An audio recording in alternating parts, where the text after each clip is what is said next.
Good morning, Title I coordinators. Thank you for joining us this morning for our February webinar.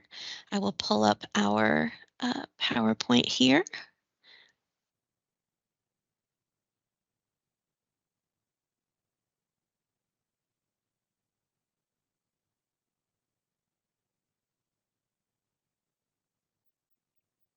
All right, here it is.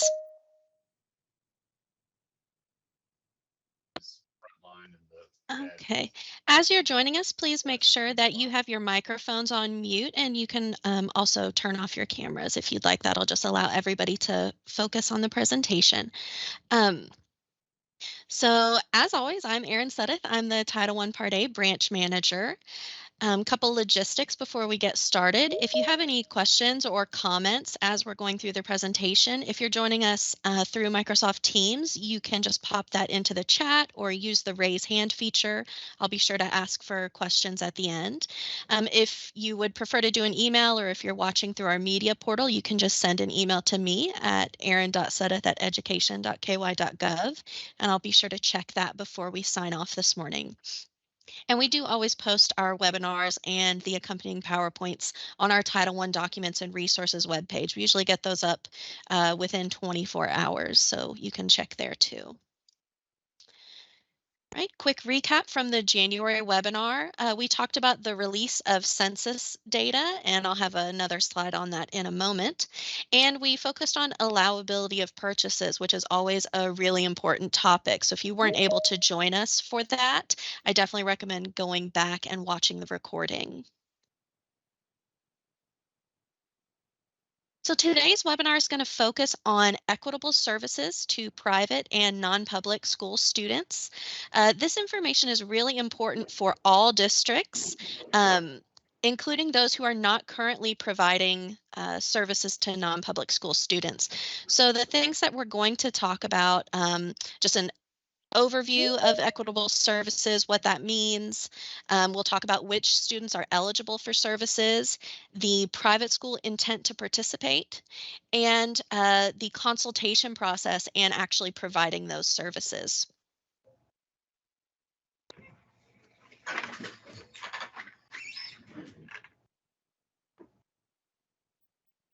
So a couple updates and reminders. First is the tentative census poverty and hold harmless percentages. That is for the 23-24 school year. Those are available on our Title I Part A Documents and Resources webpage, and I also emailed those out to all of our coordinators. These data can be used to start your planning for the 23-24 school year. And just a couple of things you need to keep in mind. Of course, all of the numbers that you're going to see there are tentative. They are subject to change. And these numbers are not based on free and reduced price lunch numbers or other data that is available to you as the district or to us at KDE. As you're joining us, please remember to mute your mic. Thank you. These numbers that you'll see on that document are tentative census formula numbers. You will not be able to compare these to anything that you have. So be sure that you review that document very carefully. And we talked about census poverty data and hold harmless percentages more in depth in the December webinar. So you might want to go back to that if you need a refresher, if you weren't able to join us. If you do think that there is an issue with your data, the document explains the two areas in which there could be an issue. What you need to do is contact the Small Area Income and Poverty Estimates branch, or the SAPE branch at the Census Bureau, for information on how to challenge that data. KDE doesn't have a role in that. You have to contact them. And the period to be able to contact them ends on March 15th. So I know that that'll be here before we know it. All right, getting into our equitable services. So ESSER, the Every Student Succeeds Act, does require districts to offer the equitable participation in Title I Part A to each private school that has children from participating Title I Part A attendance areas. And we do provide services to eligible private school children, not funds to private schools. You'll probably hear me mention that a couple times because it's a really important part to remember. Private schools located within or outside the district are eligible to receive Title I Part A services. And as I'm sure you all know, home schools are treated as private schools in Kentucky. Title I Part A is the only program that provides services to the non-public or private, you'll probably hear those terms used interchangeably, schools outside of the district. Most of the other programs, it stays inside the district, and we'll talk more about that in just a moment. As we go through, I'm going to reference the non-regulatory guidance document. It is linked at the very end of the presentation. If you haven't had a chance to look through that at some point, I definitely recommend it. It's got a lot of really good information. And as we go, when I can, I'm going to try to reference what specific question in that document is being referenced in each slide. So this slide is in question C10. And this is where it defines eligible private school children. These are children who reside in the Title I public school attendance area in the district, regardless of whether the private school that they attend is located within the district. A lot of times, if there's a private school like right on the edge of the district, you'll have some kids there from multiple districts. So the district where the child resides is the one responsible for providing services to the child and reaching out. The funds generated for services by the students can cross the district's geographic boundaries. These funds must be used to provide services to students from the district in which the funds were generated. And again, this is unique to Title I Part A. So districts have been working to contact private and non-public schools regarding their participation probably over the last month or so, or maybe you're getting ready to get started. So be sure that you've included those private schools located outside your boundaries if you know that there are students from your district who would otherwise attend a Title I school attending.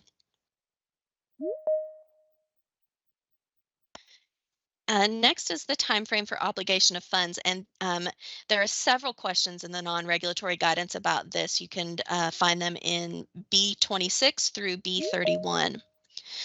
So what ESSA says is that funds allocated to the district for educational services and other benefits to these eligible children shall be obligated in the fiscal year for which the funds have been received by the agency.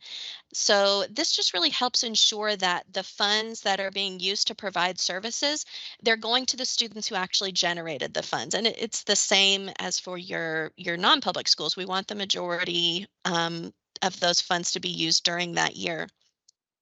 And if the services are being provided as required and you're meeting this, generally there's not going to be any, certainly not any significant amount of carryover for these funds.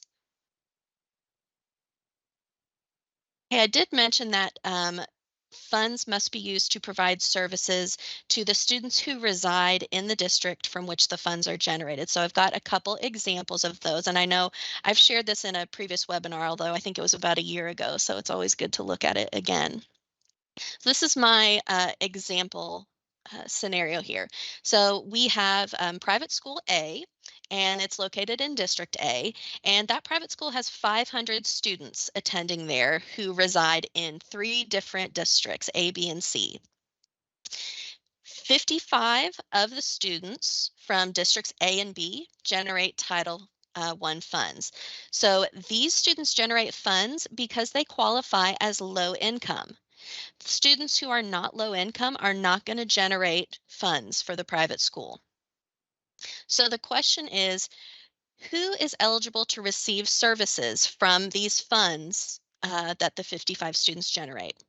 Okay, so if we look at the chart, I've got the number of the private schools or the number of the students who are enrolled in the private school, and then the number of students from Title I served school. So we'll look at District A. So the funds are being generated by 40 students out of that 250 students there. Let's see. So those funds generated by those 40 students must be used to provide services to the students who are most at risk of failing to meet state academic standards from that 250 students who reside in District A. You do have to use multiple educationally related criteria when you're identifying those students who are at risk, and that's something that you complete in the GMAP application. So, some examples of the educationally related criteria would be test scores, grades, teacher recommendations, things like that. Now, I want to be clear because this can be confusing. The funds do not have to be used on these 40 kids who've generated them. Just because a student generates funds because they're low income, that doesn't mean that they're automatically at risk of failing to meet the state standards. Additionally, low income status is not a criterion for identifying a student as at risk, and that's in question C3 of the non-regulatory guidance.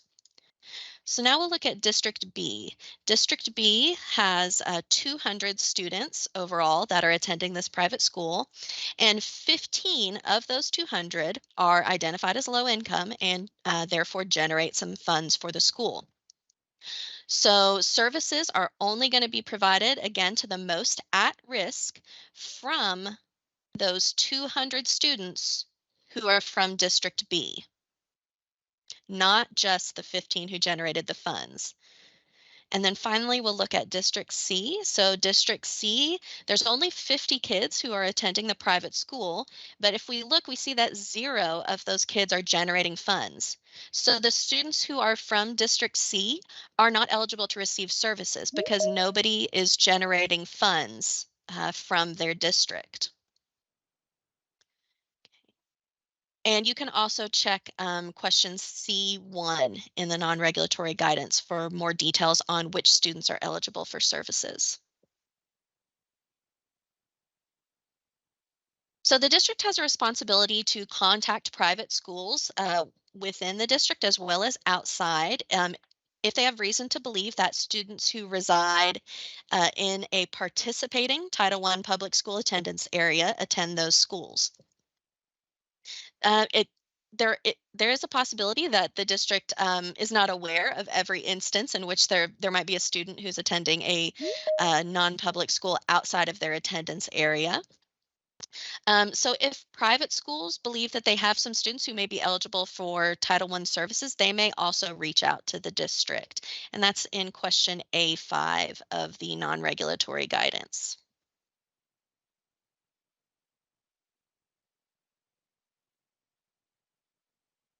Okay, when we think about providing services to those students who are attending a school outside the district. So the district may choose to provide the services themselves, just like they do for any of their private schools that are within the district. Or they may choose to work with the district where the private school is located. Um, we do see that happen a lot. And in the event that another district is going to be providing services, it is important that both districts are participating in that consultation process and ensuring that the appropriate services are being provided to your students.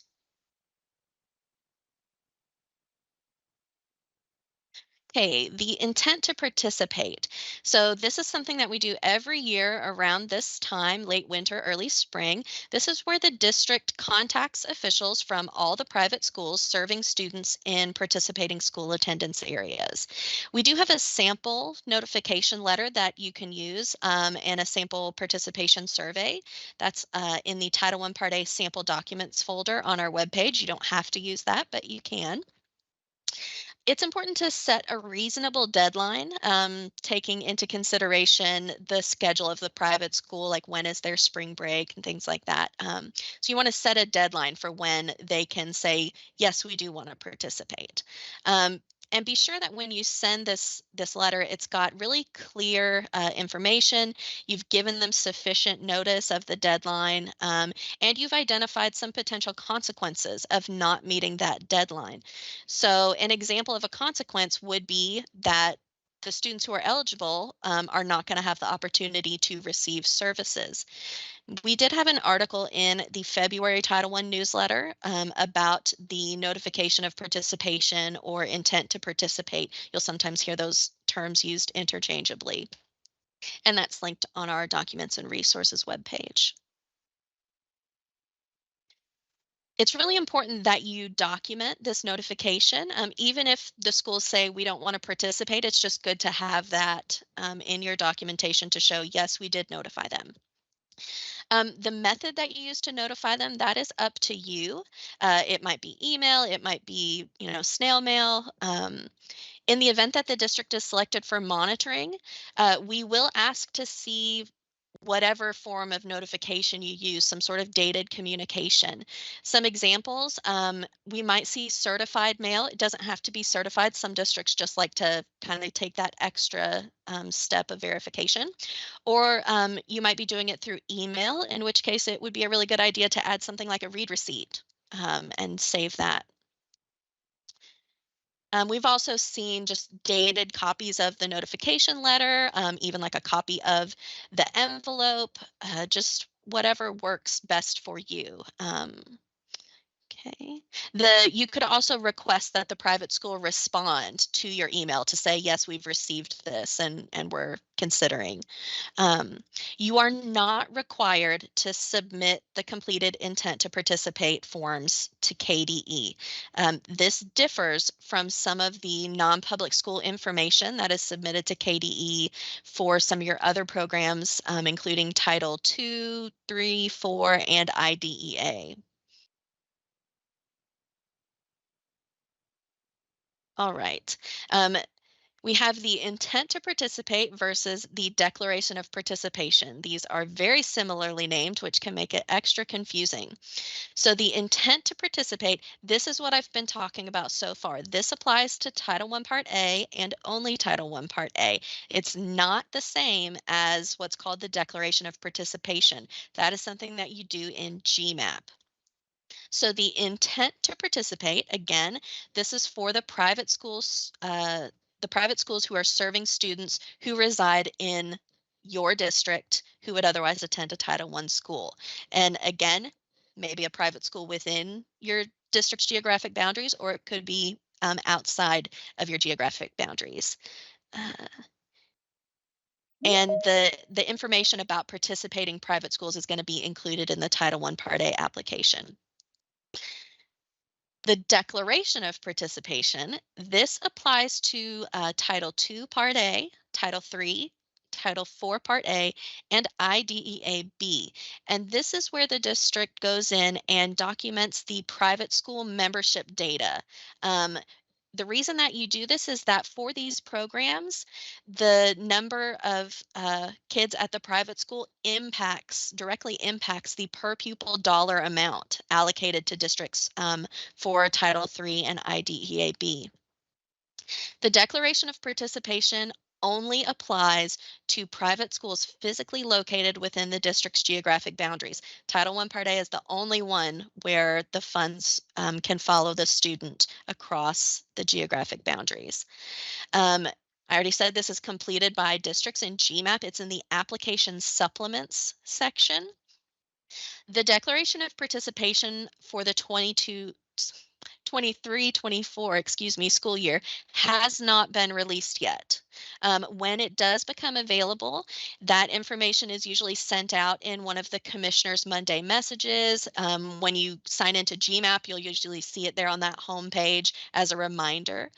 There's also additional information available on KDE's additional federal grant information webpage. So if you were to go to that webpage right now, it's not been updated for this year. It's still from the 22-23 school year. The deadline for submitting, it will vary from year to year. It's usually like mid-April. That's what it was last year.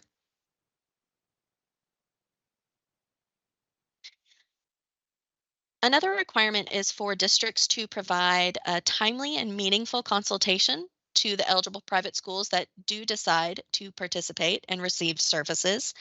The people who participate in this is going to be the district officials who are working with Title I, most likely the Title I coordinator, and then the private school officials that are going to help with that process, usually the principal. And the law says that the district and private school officials shall have the goal of reaching agreement on how to best provide equitable and effective programs to these eligible private school children. In our Title I handbook on pages 37 and 38, you will find a list of some of the consultation topics that should be discussed at this meeting. And it is possible that a school initially says they want to participate, and then maybe after the consultation meeting, they change their mind. That's okay. The district is the one who's responsible for initiating the consultation process. So once you receive that intent to participate from the private school saying, yes, we're interested in Title I Part A, that's when you're going to need to set up a meeting to have the consultation. This needs to have early discussions to prepare for the next school year so that there's a timely start to the Title I program. We usually recommend that consultation occur around March or April. And the reason it needs to be timely is that the services at the private school are supposed to start at the same time as the services for the public schools. The consultation takes place during the design and development of the Title I program to be provided to the private school. And there has to be consultation before the district makes any decisions that affect the opportunities for these eligible private school children, for their teachers, and their families to participate. Another important thing to remember about consultation is that it's not just a one time thing. It is ongoing. It should be occurring throughout the school year to ensure that the services are being implemented effectively and equitably. And the services being provided at the private schools, they're the responsibility of the district. You're going to monitor these just like you would monitor the Title I programs taking place within the district. The program at the private school is effectively a targeted assistance program because it is only helping targeted students as opposed to a school-wide program. And I wanted to reference something else from the law here. So this is ESSA section 1117B3, and it states such meetings, meaning the consultation, shall continue throughout implementation and assessment of services provided under this section. So what this wording is indicating is that consultation is, again, an ongoing process. Furthermore, in the non-regulatory guidance, question A7 covers when and how often the district should be consulting with private school officials. We do have an equitable services consultation packet that must be used during the consultation meetings. And this packet has been designed to really help guide the conversation between the district and the non-public school. The packet contains a needs assessment for each federal program, and the programs represented in the packet are Title I Part A, Title I Part C, Title II Part A, Title III Part A, Title IV Part A, and Title IV Part B. You want to jointly complete the applicable needs assessment with the non-public school. It's not something that you do on your own as the district or you just send to them and have them fill out. This is being done together during that consultation meeting. And you want to make sure that you maintain signed copies of the form at the district. Keep the whole packet, not just the one section they're participating in. The very end of the packet, there's space for signatures from the representatives of the private school as well as the district. You're going to want to make sure that it has been signed. And part of the application process for Title I Part A is uploading that completed and signed packet into the district document library. And that should say the fiscal year 2024 consolidated application opens. Sorry about that. I'll correct that before we post this. So if when you submit your application, if that hasn't been uploaded, that's one reason that your application would be sent back as not approved. Or if you haven't uploaded the full packet, it doesn't have signatures. There are a number of reasons that it could be sent back. Now, if a school's not participating in one or more of the programs, there's a little box where you can just check that at each section that they're not participating in it. Like I said, it is still necessary to submit the entire packet in the GMAP district document library. These are just some equitable services frequently asked questions and then where you can find them in that non-regulatory guidance. And I also have the link to the guidance document right there. Okay, first up, may an LEA implement a school-wide program in a private school? This is in question C8, and the answer is no. A school-wide program is designed to upgrade the entire educational program in a school. Equitable services are provided only to students identified as most at risk. So, and I said this just a moment ago, essentially the district is operating a targeted assistance program in the private school. Next question, who's responsible for planning and designing equitable services? This is in question C12.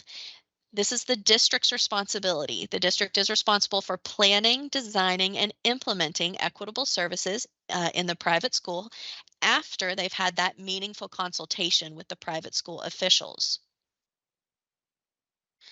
What types of services are available to private school participants? This is question C15.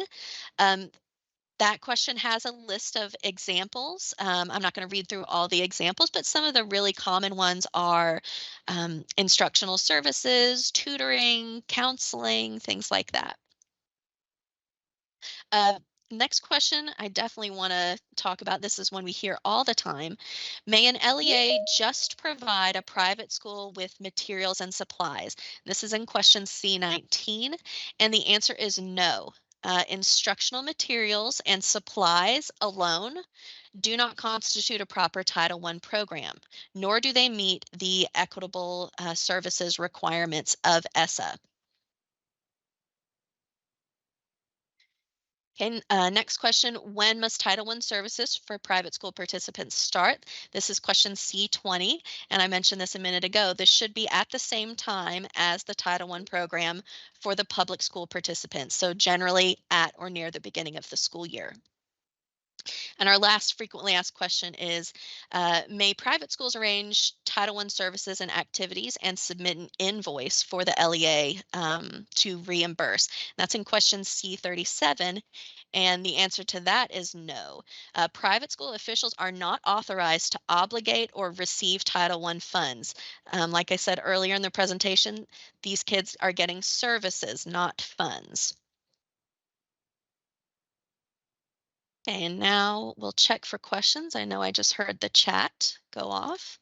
Um, okay, we've got a budget question. Will there ever be a time when GMAP and Munis will be linked and Munis can easily be downloaded into GMAP for Title I budgets? So these two programs can easily mirror one another. They currently don't work that way. Uh, Unfortunately, no. I believe this is something that had been explored between the two, I guess, vendors of GMAP and Munis, and there, I think, was not agreement there. So that's not currently an option. We know that is a really common request that we unfortunately can't accommodate. Um, and let me check email really quickly to see if we got any questions. Okay, I don't see any more questions. If you have any other questions about services for private schools, you can reach out to me or your assigned Title I consultant. And then our upcoming webinar dates, our next webinar is going to be Thursday, March 30th at 10 a.m. Eastern, as always. And I just want to remind you that we do always like hearing your feedback and we want to learn what's helpful for you. What do you want to see more of in our webinars or our newsletters or anything like that?